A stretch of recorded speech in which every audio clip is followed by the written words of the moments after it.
And now, live from the studios of Freedom's Phoenix, Ernest Hancock. Turn on the tube, what do I see? A whole lot of people crying, don't blame me. They point their crooked little fingers at everybody else. Spend all the time feeling sorry for themselves. Victim of this, victim of that. Your mama's too thin and your daddy's too fat. Get over it. Get over it. All this running and crying, bitching and bitching. Get over it. Yeah, get over it here and declare your independence. Of me, Ernest Hancock. What we're doing is we're making sure that, we're preempting. We're prepping. We're getting ready so that we don't die. I'm all about not dying. My whole thing is I want to make sure that it's our second day here on LRN, and I want to make sure you guys understand what our goal is. Our goal is to make sure that we survive this thing. That's it. Survive. After this, there's going to be, a lot of freedom going on. But in the end, I just want you to know, in the end, freedom always wins. It just gets really messy first. That's just, you just need to know that. That's what's going on. So what we're having, let me tell you what's going on. Here in Phoenix, we're well known for, having our say. Because it's amazing as young activists, and you go through, there's always something to complain about. There's always something to voice your opinion about. There's always something to dissent about. The thing is that I've always known that throughout history, dissent is the big threat. You're not allowed to dissent in China. You are not allowed to dissent in Soviet Russia. You're not allowed to dissent in North Korea. When you are not allowed to dissent here in Arizona or in America, well, then where are you? You're somewhere. You're somewhere bad. So what we do is we're like, we want to be able to dissent. Just by saying, hey, man, I opt out. Okay, fine. Opt out, opt out, opt out. And then you go over and get groped and everybody in attention and they try and shame you into your terrorist lover or our terrorist or something because you don't want to have your package groped. So, I'm going, this is seriously? So what we're doing is we're making sure that we get to dissent. In the past, over the past at least 15, almost 20 years, we've been working directly with law enforcement here in Arizona. And when they don't want to work with us, when they want to be, all kinds of buttheads, we're going, all right, you're a project. We're going to sick 4409 on you. Or any one of the other guys. We got Shelton, we got Drew Phillips, we got Nick Barnett, we got plenty of, we got our own video studio. We definitely will make sure we know who the bad guys are. Because a lot of times, of course, they only exist based on their ability to say, we are here for you. We're here to protect you. We're here to make sure that you're safer. Is that really what's going on? The people knew better.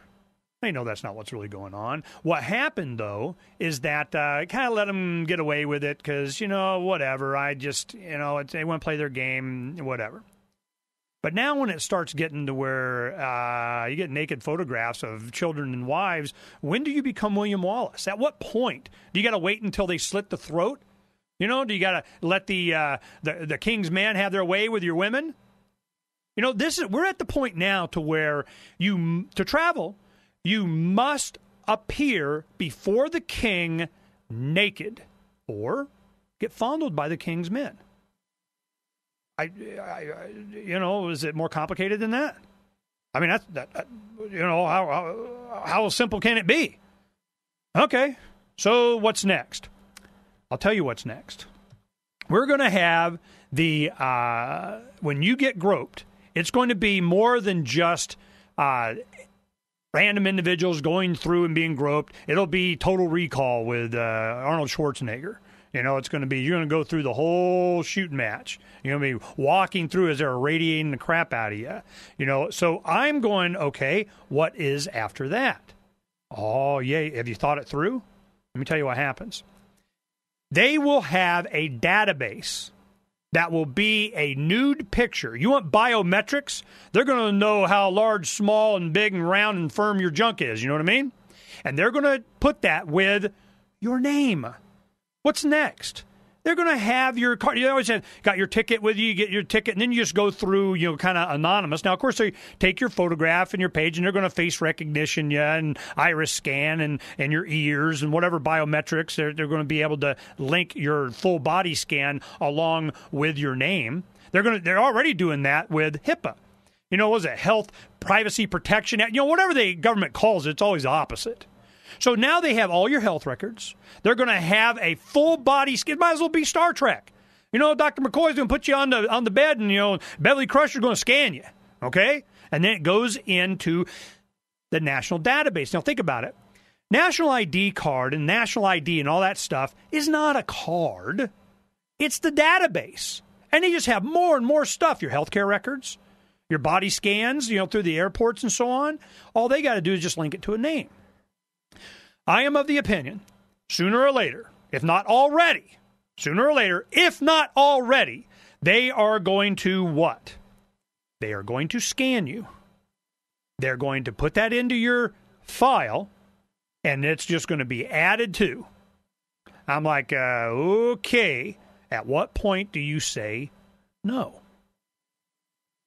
I'm of the opinion that there's a lot of people out there that are, they've crossed the line. Nude pictures of children and women, even if it's not a big deal. Grab my junk, man. Whatever. Woohoo, jealous. But that's not the point. It's the mindset behind it. It is the mindset, because we can. You get it? What are you going to do about it? Well, later today, in the next segment, we're going to have George Donnelly and Jim Babb on. They're the ones that started WeWon'tFly.com. And we've been talking to them this morning. There was a conference call. I got called by Mark Hinkle. He's the national chair of the Libertarian Party, asking if I wanted to participate in a press conference, phone call, conference call thing, this morning at 10. And because Jim Babb was involved in it, I'm going, hey, man, he knows as much or more than I do about this thing. I'm like, you're good. You don't need me there. Because I'm like, I don't want to talk about it. We're going to do whatever press I guarantee you we're going to get the press. And we're setting up for that when it counts, when it, it's really going to happen. And the Libertarian Party, I hope they, do something. I don't want to talk about it. Let's do it. So we'll have Mark Hinkle on for a segment tomorrow afternoon to talk about what the National Libertarian Party is going to do. Because I want to know what they're going to do, or get out of the way. So we'll see what happens with that. And I like Mark, a nice guy, but, dang it, man. Come on, let's rock and roll and whatnot. So now we're going, all right, so what are we going to do? I don't know. There's a lot of things that we can do, and I don't want to divulge everything, certainly not until we have the meeting tomorrow with the TSA and the Phoenix Police and the Phoenix security that's at the airport and the aviation department and all that kind of stuff. And when we come back, we're going to be talking to George Donnelly and Jim Babb, what they have planned and what feedback they're getting across the country.